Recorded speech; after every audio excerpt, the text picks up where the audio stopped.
Live from our 7 Tasmania studios, your nightly news with Louise Huber begins now. Questions over Tasmania's leadership tensions have been rubbished by the government, with Labor claiming Deputy Premier Michael Ferguson is planning to take the top job. We saw in Parliament last week, it was chaos, it was dysfunction, and it was a lack of leadership from Jeremy Rockcliffe.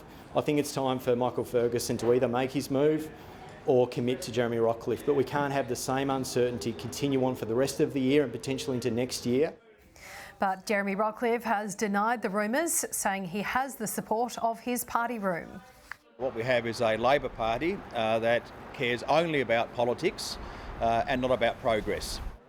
He also confirmed there are no plans for an early election. We're due to go to the polls in 2025. A new report from Tasmania's controversial salmon industry has revealed its contribution to the state's economy. Worth more than $1 billion, the sector says it's revitalising regional communities, but critics have dismissed the findings as spin.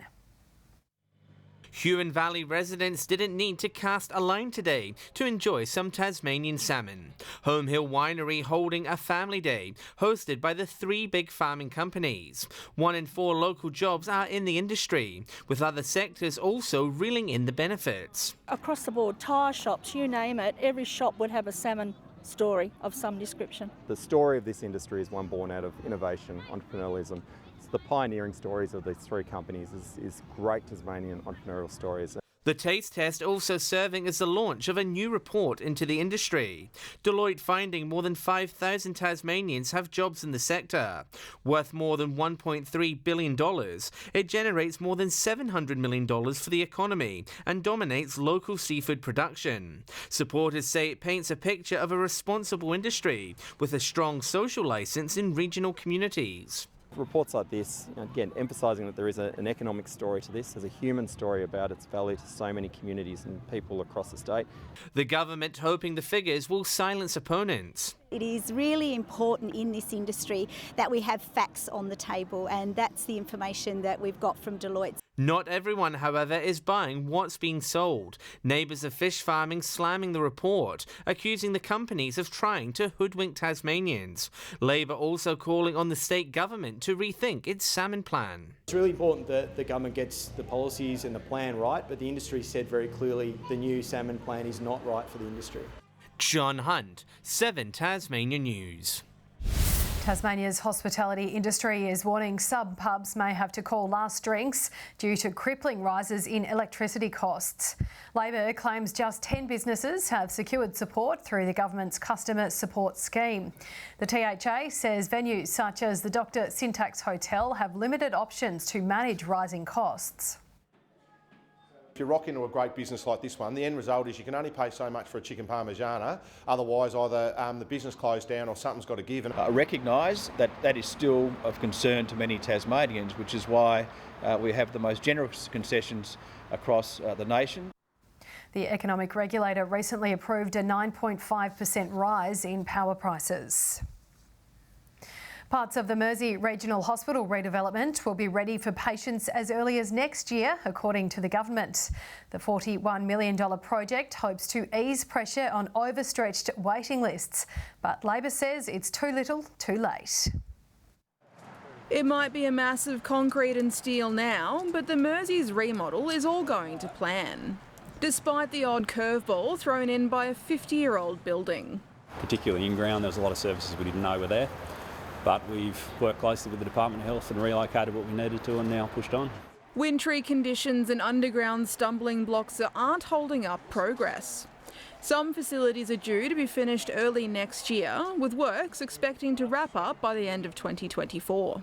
This current expansion will provide us with outpatients, endoscopy, theatres and waiting areas that we desperately need. The elective surgery day centre is also being expanded, adding a total of 25 rooms split across consulting, specialist and paediatric spaces. The Mersey Community Hospital, it's a crucial part of our health system across the northwest coast. The $41 million project is aimed at easing the pressure on Tasmania's overstretched hospital waiting lists. But Labor says it's not enough. The elective surgery waiting list is now over 8,000 Tasmanians, which is far too high. We welcome any investment, of course, but it's pretty clear that it's too little too late. With hopes the revamp won't end up a band-aid solution. Annie Green, 7 Tasmania News. More than 100 Rotarians have gathered in Launceston as Rotary's District Governor handed over power to his successor. The organisation's top job goes to a fresh face each year. From Scottsdale to Tasman Peninsula, Huon Valley, Smithton, all clubs in between. It's a great honour to represent such a wonderful organisation. With membership slipping, the group is working to boost numbers across the state. Statewide and even internationally, Rotary needs to become more involved in social issues rather than raising money. Next year marks Rotary's centenary in Tasmania. The Northwest Thunder have snapped a 3-game losing streak with a 13-point win over Nunawading. In a tight first half, the Thunder went into half-time with a narrow 2-point lead. A strong third quarter, however, broke the game open, Northwest eventually winning 92-79. Seko Silla on fire for the home side, top scoring with 35 points. Here goes Silla. Puts it up. Oh, drops it in for 2! Oh, how did that go in, Moose? The news wasn't as good for the Launceston Tornadoes though. A 27-13 first term from the visitors, helping them score an 89-72 victory. Devon Brookshire standing tall for Nunawading with 23 points. Gets underneath there to Brookshire. Oh, nice move. Moves in nicely, the left hand.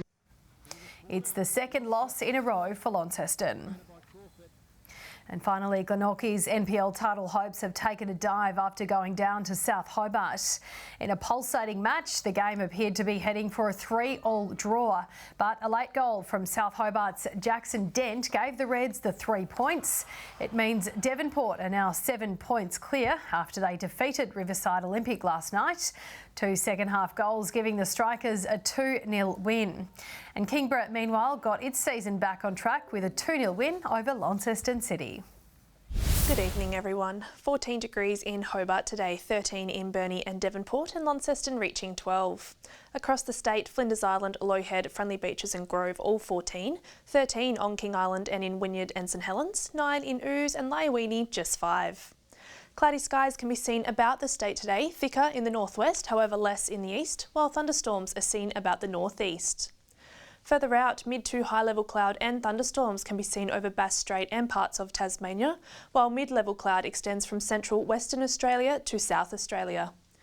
Tomorrow, a pair of troughs sit over the north of Western Australia, while a high-pressure ridge sits from the southwest of Western Australia to near Brisbane. West to southwesterly winds tomorrow 20 to 30 knots, reaching up to 35 knots in the north, swells reaching 3 to 4 metres in the west and south. And there is a gale warning current from Sandy Cape to St Helens Point and a strong wind warning for all remaining coastal and inshore waters, and a minor flood warning for the North Esk and the South Esk rivers. 13 degrees in Hobart tomorrow, showers and 11 in Dover, Ouse reaching 12.